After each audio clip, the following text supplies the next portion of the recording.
Good afternoon. Imagine you're a business owner, closing down your store, counting the money you made from hard days of work. At last minute, a customer walks in, and before you can mouth the words, "Sorry, we're closed," your worst nightmare comes true. You're being held at gunpoint. At that moment, you realize you're being robbed. The perp sees opportunity to grab your tip jar and dump your earnings in his bag. He flees the scene, leaving behind a startled, upset clerk who immediately notifies the police.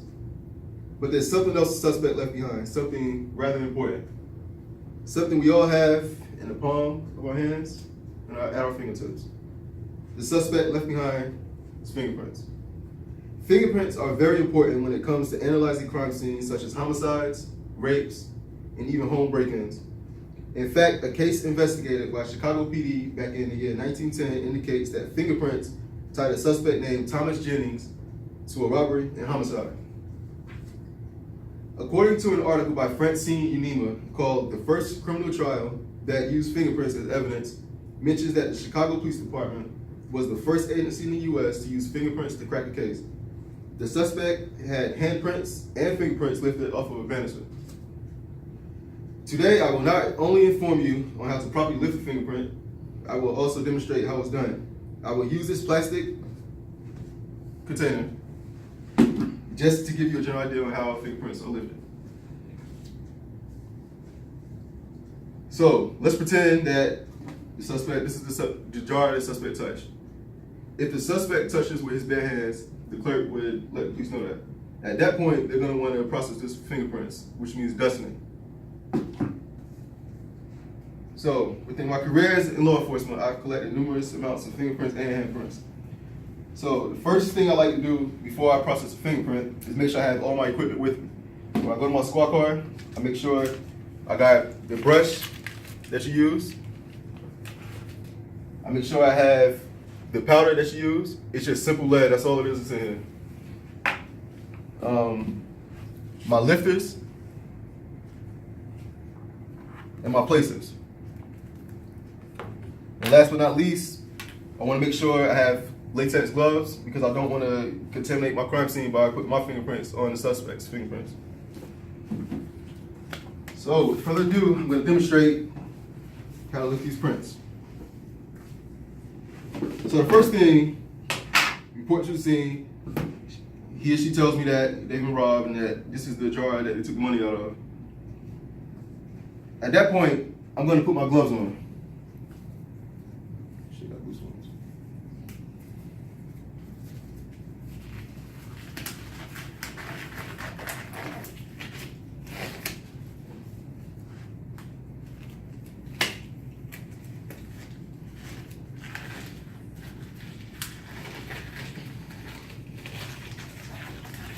All right, with my new brush, the first thing I like to do when I get a brand new brush, which this is a brand new brush, I like to beat the fibers out. Just like this. And the reason why I do that is because when you lift your fingerprint, once you start sprinkling your dust, if you put the lift on there, you'll see little particles left behind. You don't want that because it's going to contaminate the crime. So once I do that, I go to the item I want to fingerprint and open my dust kit, which is just the fingerprint powder. You don't need much. All it takes is just a little bit.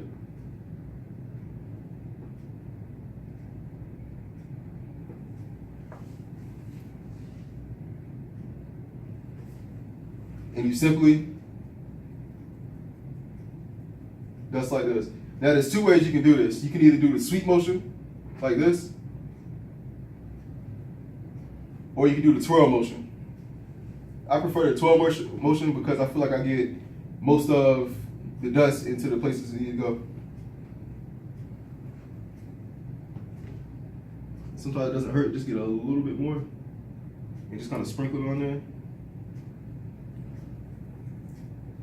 Now, if you look real closely, you can see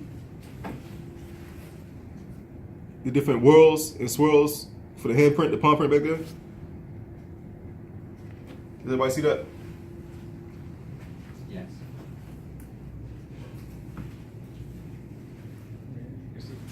Okay.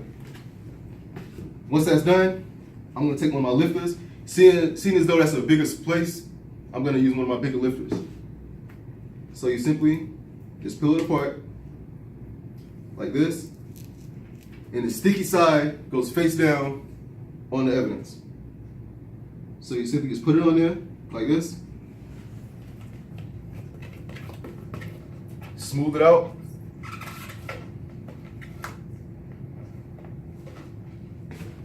Next thing, you'll take one of your placers, lift the print. Does everybody see that?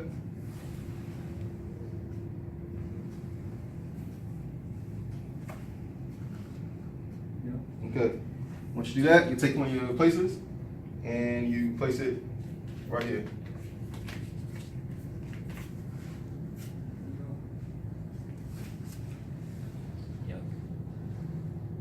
There we go. And that's how you lift the fingerprint. This is just the basic fundamentals of doing so. So, in conclusion, I informed you about how important fingerprints are when it comes to analyzing crime scenes.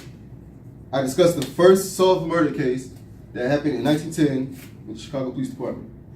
I also explained to you the steps that I take when collecting fingerprints when I'm at work. So the next time you're watching your favorite crime scene show, Cops, CSI, First 48, or even if you're interested in a career in law enforcement or forensics, at least you now have a basic idea on how they lift fingerprints. Thanks for your time.